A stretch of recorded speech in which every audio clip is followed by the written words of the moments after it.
Welcome to Comics Bazaar, the channel of comics commentary and arcana. This video features Marvel Comics Presents number 75, featuring Weapon X. This is part 4 of 13 parts of Weapon X, and this came out in 1991.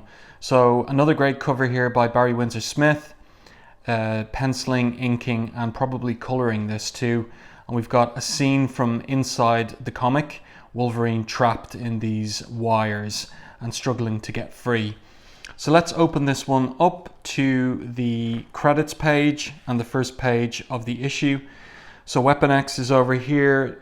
It's chapter 3, but there was a prologue, so this is the 4th part of the storyline. So the rubric is, while the professor questioned his mysterious leader about Logan's mutancy, Weapon X manifested his claws. That's more or less what happened in the previous issue. Story art by Barry Windsor-Smith, letterer Jim Novak, and BWS. So Jim Novak is handling the lettering itself inside the speech balloons and narrative caption boxes, but otherwise Barry Windsor-Smith is handling the placement of the lettering and also the sound effects. So here we pick up from the end of the previous chapter. And Cornelius is complaining to the professor about a lack of trust between them. And Cornelius is coming to the conclusion that he's helped the professor to create a monster. And the professor begins to say, no, not a monster exactly. And then, devil with that, exclaims Cornelius. And I really like the placement of the speech balloon here over what the professor was saying. So that little device is used again in this issue, and I like it. I think it's good. So Cornelius said, it's a mindless murdering animal. The professor is there thinking, yes, but we can make him behave. And we're going to see their attempts at that in subsequent chapters of the story. So what happened at the end of the previous chapter was the professor persuaded a young man who was monitoring the unconscious Logan to go into the laboratory area, the containment area, because Logan had extruded his claws for the first time, and the young boy, only a few days into the job, was concerned. So the professor persuaded him to go in, and then Logan went wild and killed the boy. So this is recapping what happened in the previous chapter. Logan here with claws extended, smashing through the observation window into the control room. Incredibly well illustrated here by Barry Windsor-Smith. I love all the detail of the shattering glass. And these are great panels here of Logan through the window into the control room. Everybody in absolute fear of him, and the look on his face. And Cornelius's first person narrative captions say, I met his eyes for a second, filled with hate and fury, but I couldn't tell if it was some animal bloodlust or horror at what we've done to him.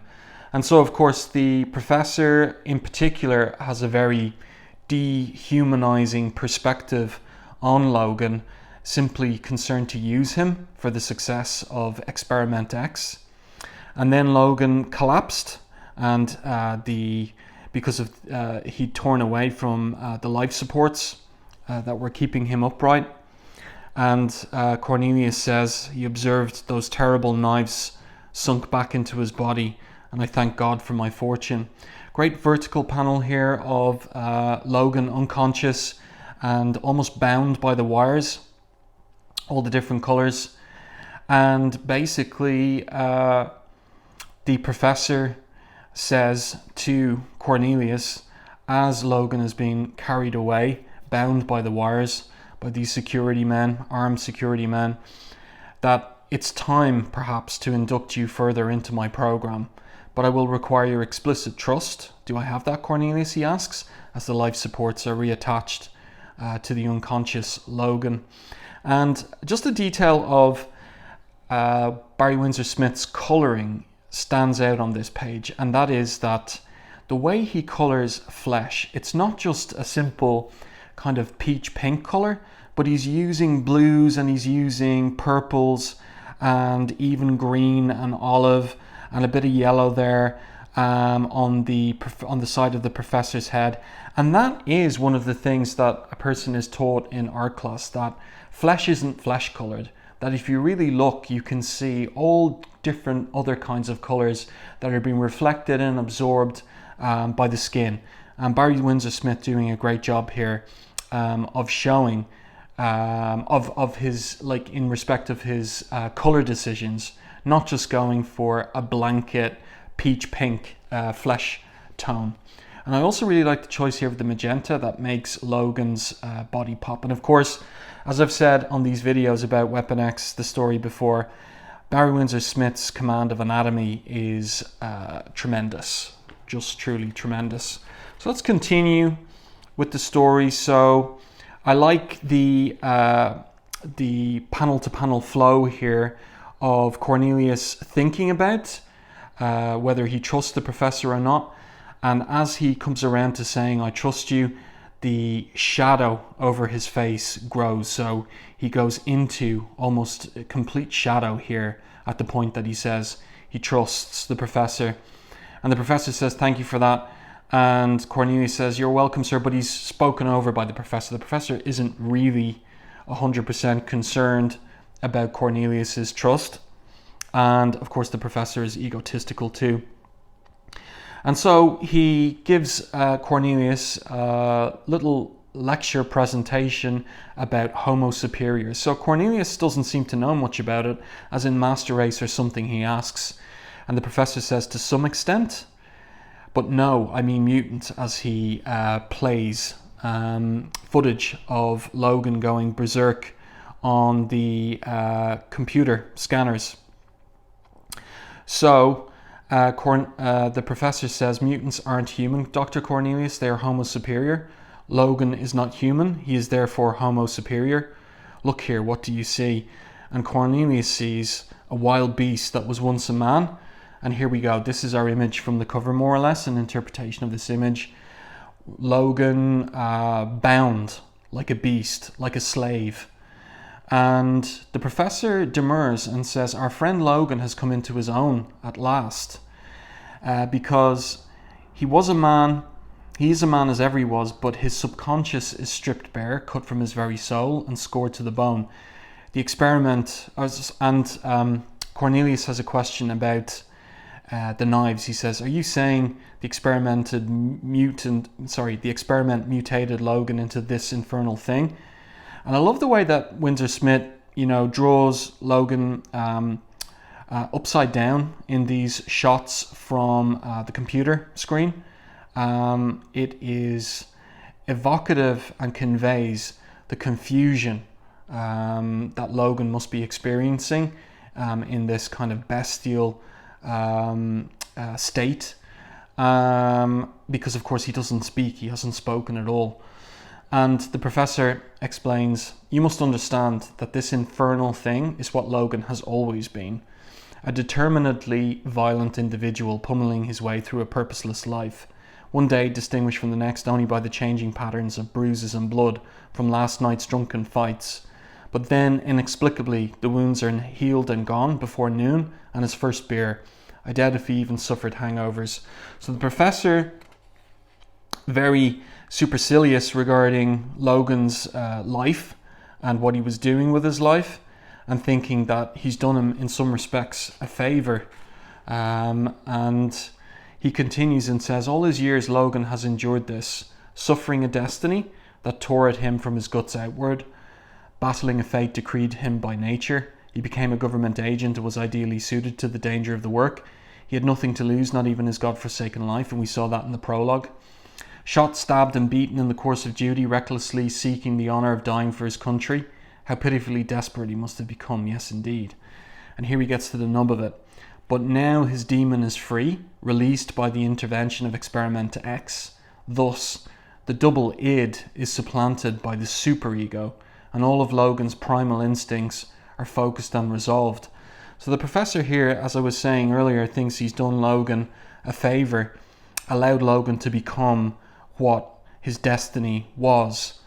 And also another trope that I like in this particular chapter is the shattered glass, and sometimes we're looking through that shattered glass from Logan's perspective out into the control room. And even as they're talking, Cornelius conjectures the knives then in his hands, pure adamantium. But the professor interrupts him even as Logan tears at the wires binding his arms and extrudes the claws again.